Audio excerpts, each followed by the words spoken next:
कथा हमको महाभारत में प्राप्त होती है कि भीमसेन जी महाराज का पतन हुआ था। ये जब पांडव लोग स्वर्गारोहण की लिए ये लोग जब चले और स्वर्गारोहण के लिए इन्होंने अपने कर्म को किया, तो उस समय पांडवों का क्रमशः एक एक करके पतन हुआ। और उस पतन में सबसे पहले द्रौपदी का हुआ, सहदेव का हुआ, नकुल का हुआ, अर्जुन का हुआ, और उसके तत्पश्चात भीमसेन जी महाराज का पतन हुआ। तो सबका जो पतन हुआ है वह पतन का भाव सबका अलग अलग है, क्योंकि द्रौपदी का पतन सबने राजा युधिष्ठिर से जो है शंका की। दोनों पतनों का विशेष कारण अपना बतलाया गया है। उसमें भीमसेन जी महाराज का भी पतन हुआ। और भीमसेन जी महाराज का पतन क्यों हुआ?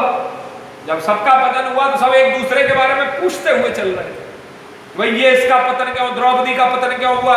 क्योंकि ये अर्जुन के प्रति इसका विशेष अनुराग था, सबसे प्रेम करती थी, लेकिन सबसे प्रेम करने के बाद में भी इसका विशेष अनुराग अर्जुन के प्रति था, इसलिए द्रौपदी का पतन हुआ। सहदेव का बोले से अपने रूप के ऊपर, सौंदर्य के ऊपर बड़ा घमंड था। नकुल का बोले से शास्त्रों का ज्ञान के ऊपर बड़ा घमंड था।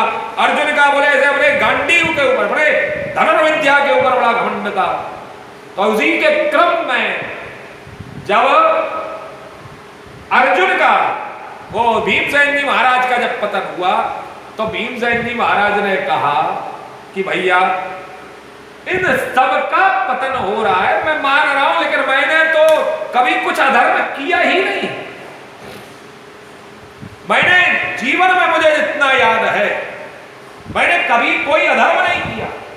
मैंने कभी भी मैंने ऐसा मार्ग को ग्रहण नहीं किया जिस मार्ग पर चल करके मुझे ये व्यक्तिगत, और मैंने सदैव धर्म का आश्रय लिया। मैंने तो कभी कभी मैंने आपको भी चेताया है, जब आप धर्म के मार्ग से हटे हैं, विमुख हुए। ये वृत्तांत बड़ा सुंदर हमको प्राप्त होता है कि एक बार महाभारत के अंतर्गत में एक अपने युधिष्ठिर जी महाराज सभा में बैठे हैं, उसी समय एक ब्राह्मण आया और ब्राह्मण ने आकर के उनसे याचना की, मिलना कुछ समय चाह। तो युधिष्ठिर को लगा कि भाई आज थोड़ा मैं व्यस्त हूं, तो उन्होंने ब्राह्मण को कह दिया तुम कल आना। तो जब कह दिया तो भीमसेन जी महाराज तुरंत वहां सभा में से उठे और सब जो है राजमहल के बाहर एक घंटा लगा था। वह घंटा तब बजता था जब राजा जो है विजय प्राप्त कर लेता था। तो भीमसेन जी महाराज उस घंटे को जोर जोर से बजाने लगे, तो सब लोग चौंके। तो युधिष्ठिर जी महाराज ने भी पूछा, बुलाया भीम, अरे भाई क्यों बजा रहे हो, ये घंटा बजाने का उद्देश्य क्या है? बोले ये तो तब बजता है घंटा जब युद्ध आदि में हमारी विजय हो। बोले आज आपने भी तो विजय प्राप्त की है, आज हमारे भैया युधिष्ठिर जी, हमारे राजा ध्राज, महाराजा ध्राज, हमारे युधिष्ठिर जी ने भी तो हमारी विजय प्राप्त की है। युधिष्ठिर जी चौंके, बोले मैं तो कहीं युद्ध पर गया भी नहीं, मैंने कौन सी विजय प्राप्त कर ली? बोले भैया आपने तो साक्षात काल के ऊपर विजय प्राप्त कर ली, कि जिसका क्षण प्रतिक्षण का भी भरोसा नहीं रहता, उसके लिए आपने उस ब्राह्मण को कह दिया कि तुम कल आना। अर्थात आपको यह मालूम है कि आप कल तक जीवित रहेंगे।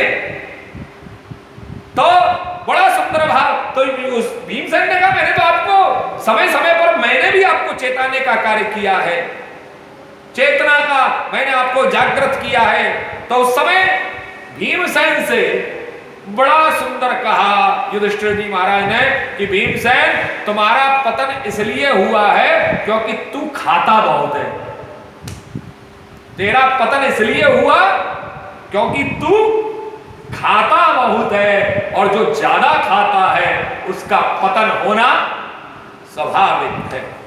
तो आज ये बड़ी सुंदर निर्जला एकादशी, इस निर्जला एकादशी में भी मैं आपको एक चीज स्पष्ट करूं कि निर्जला एकादशी में संध्या उपासना करते समय आचमन करने में कोई दुर्गुण नहीं।